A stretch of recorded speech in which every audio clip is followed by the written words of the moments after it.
Então dai a César o que é de César e a Deus o que é de Deus. É com esta frase que termina o Evangelho, e esta é talvez uma das frases mais citadas do Novo Testamento, e eu quase que me atrevo a dizer, mais citada pelas pessoas que não vêm à igreja. Porque têm um entendimento desta frase, que como vamos ver não é correto, e que lhes dá muito jeito para ficarem, vamos dizer, de mãos livres para fazer o que lhes der na cabeça. Eu gostaria de vos convidar, por razões de tempo, sobretudo a refletir sobre este Evangelho. Depois, se for possível, farei uma breve referência à primeira leitura e à segunda leitura. O que nós temos neste Evangelho é uma sequência daquilo que vimos lendo e escutando ao longo dos últimos domingos. Eu vou fazer um exercício de memória e vamos ver se alguém ainda se lembra. Alguém ainda se lembra qual era o Evangelho há 4 domingos atrás? Ou se quiserem, não contando com este, há 4 contando com este, há 3 atrás. Os 3 últimos domingos, tirando este, são 3 parábolas. Há 3 domingos atrás, alguém se lembra qual era a parábola? Era a parábola dos 2 filhos. Um que diz que vai e não vai, e outro que diz que não vai, mas depois acaba por ir. E esta parábola é contada, diz-se, como as outras que vêm a seguir, aos chefes religiosos e políticos e também económicos do povo. As coisas estavam muito ligadas naquele tempo como estão hoje. Eram chefes religiosos, chefes políticos, chefes económicos, chefes sociais, se quiser. A segunda parábola, há 2 domingos, alguém se lembra? Era um homem que tinha uma vinha. E arrendou essa vinha, e quem ficou a administrar a vinha recusava-se a dar os frutos e a entregar os frutos a quem lhes tinha dado, a quem lhe tinha arrendado a vinha. Reparem, mais uma vez, a imagem que está. A imagem é que Deus nos confia, pelos dons que nos dá, uma vinha para cuidar, pessoas para cuidar. Todos nós somos, como pessoas adultas, responsáveis pela vida e pela qualidade de vida de outras pessoas, pelos nossos trabalhos, pelas nossas responsabilidades, pela nossa família. E há quem se recuse a entregar os frutos, a dar frutos daquilo que recebeu.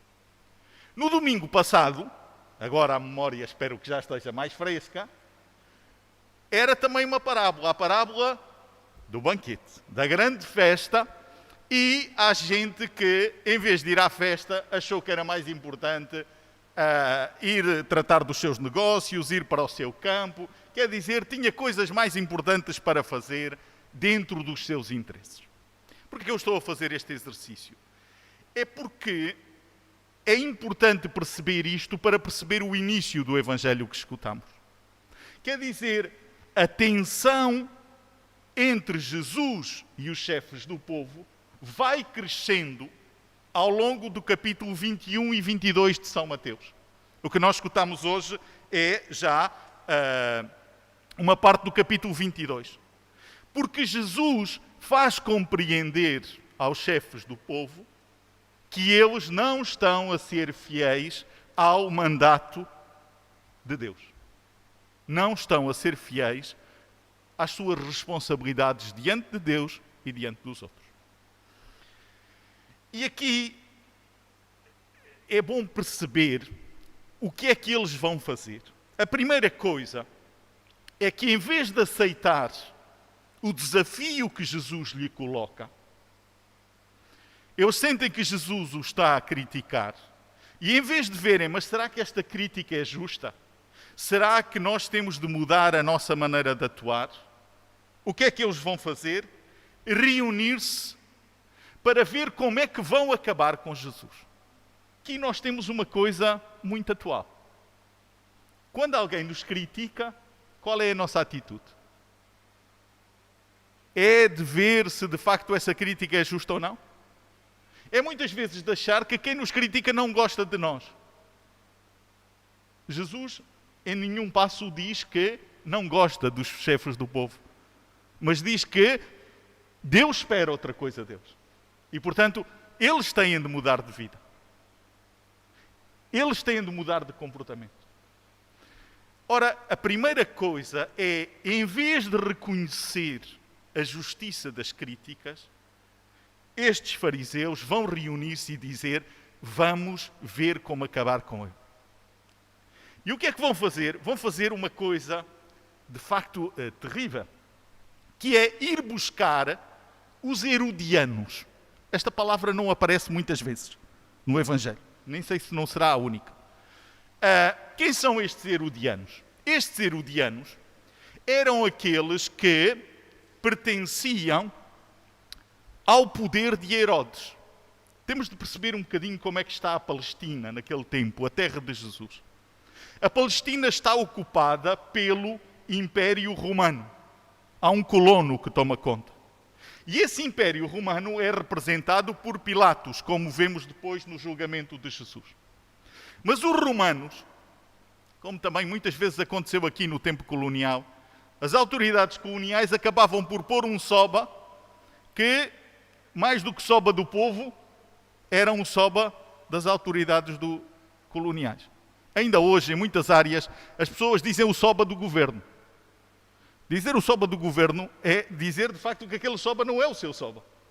Não está ali para defender os seus interesses. Está ali, muitas vezes, para servir de correia de transmissão de um poder que é, muitas vezes, sentido como distante, às vezes como opressor, e que não é o poder daquele povo.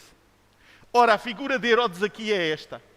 Ele está ligado aos judeus, ele governa aos judeus, mas governa sob a autoridade dos romanos. Então, agora imaginem esta situação. Estes fariseus vão perguntar a Jesus, diante dos representantes de Herodes, se pode pagar imposto ao colono. Quem estudou a história de Angola, lembra-se das macas todas à volta do pagamento do imposto. O contrato, tantas vezes surra, palmatória, cadeia. Quantas desgraças aconteceram neste país por causa desta brincadeira do pagamento do imposto. Vidas de pessoas, vidas de famílias desgraçadas por causa desta situação. Mas reparem, o que é que Jesus pode dizer?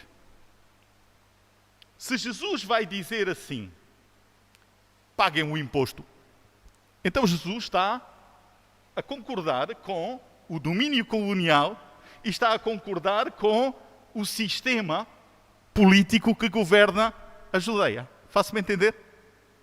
Se Jesus diz que não, o que é que vai acontecer? Os herodianos rapidamente tomam conta da situação, prendem-no como subversivo e levam-no preso. Portanto, aqui vemos toda uma situação, e por isso eu chamo a vossa atenção para a envolvente, para a gente perceber o que está em causa e como esta situação é uma situação muito difícil. Há pior do que isso. É que os fariseus e os herodianos não chegam junto de Jesus e lhe colocam a pergunta. Eles começam por elogiar Jesus. E esta é outra coisa que a gente deve ver muitas vezes.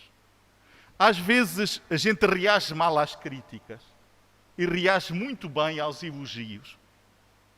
Mas quantos elogios nós recebemos que são só para preparar a queda no momento seguinte?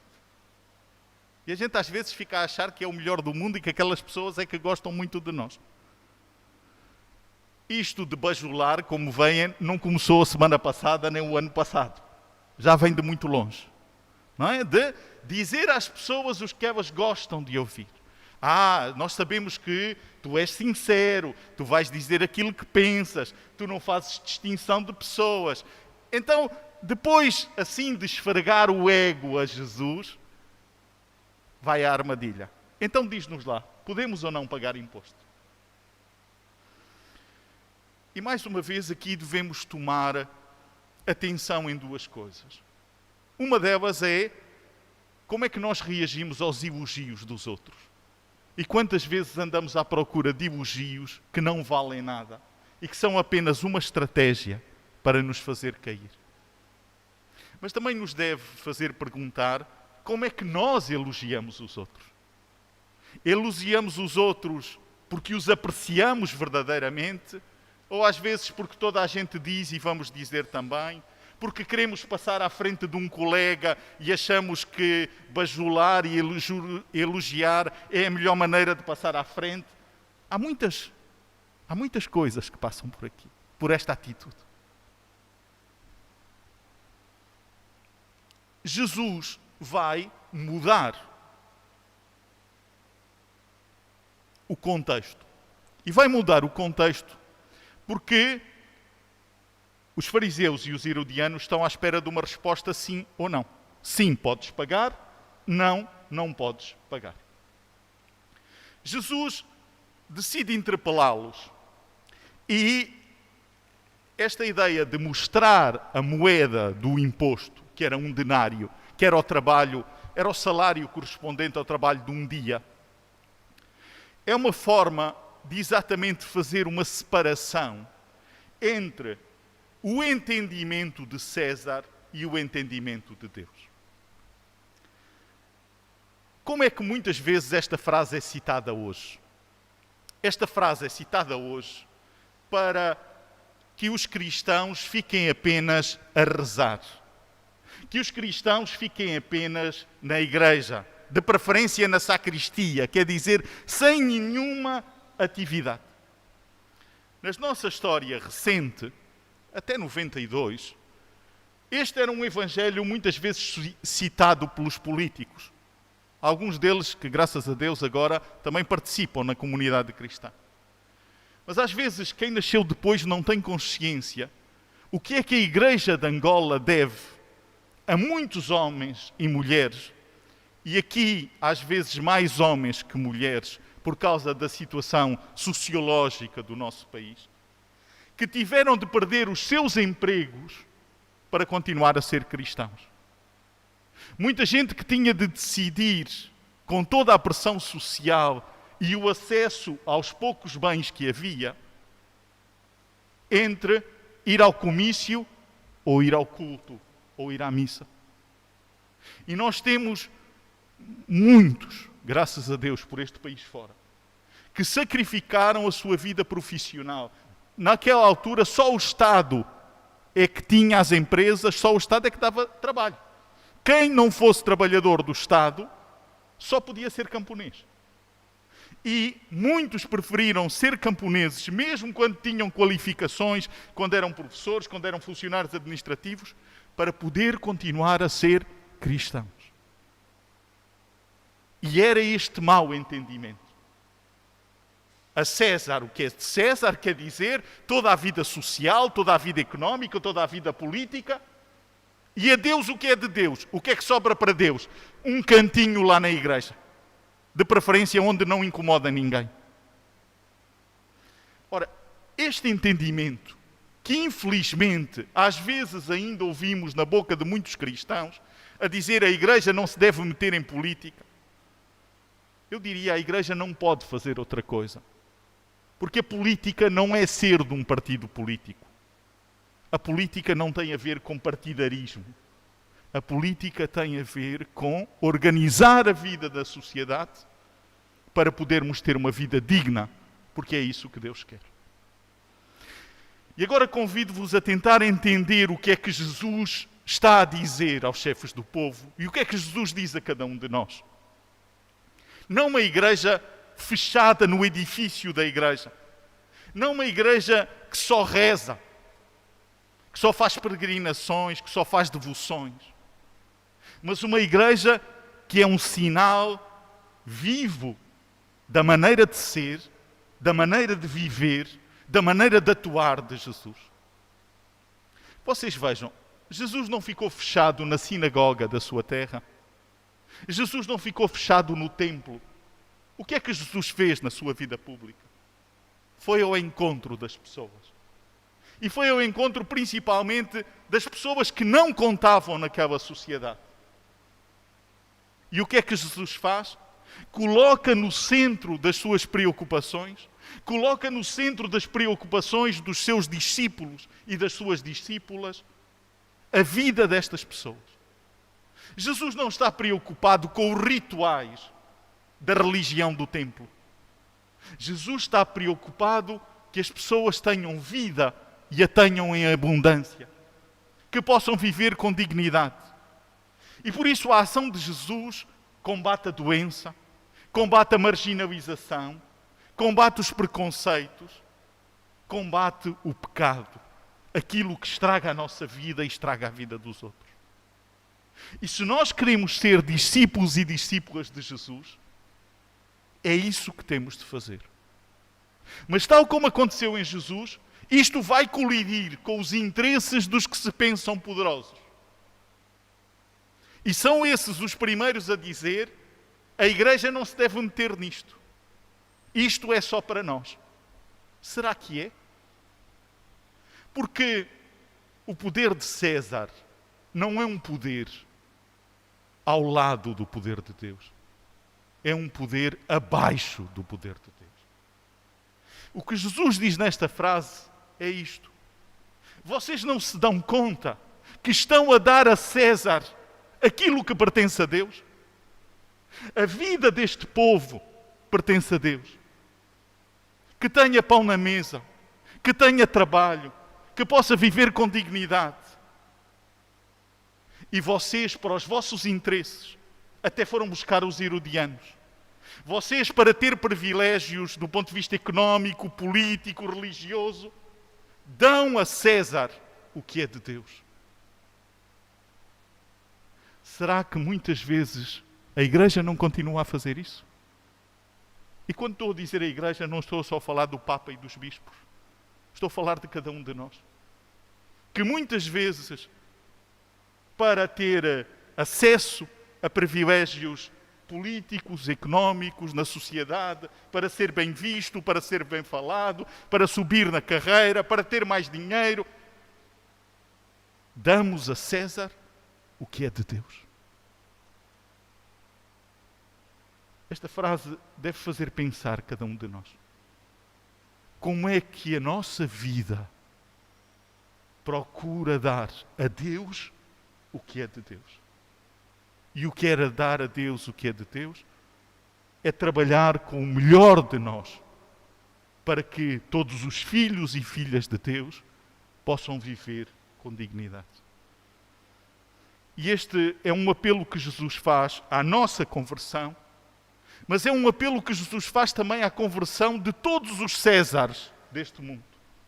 Daqueles que hoje têm a missão de promover sociedades mais justas, sociedades mais inclusivas, e que muitas vezes se embebedam com o seu poder e o usam só para si e deixam, como no tempo de Jesus, multidões de pessoas fora da mesa de Deus, fora da justiça, da paz, da dignidade.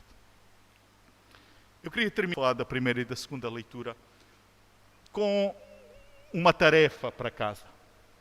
Uma tarefa que para algumas pessoas pode demorar um pouco mais, para outras pode ser curta. Depende da nossa capacidade de leitura.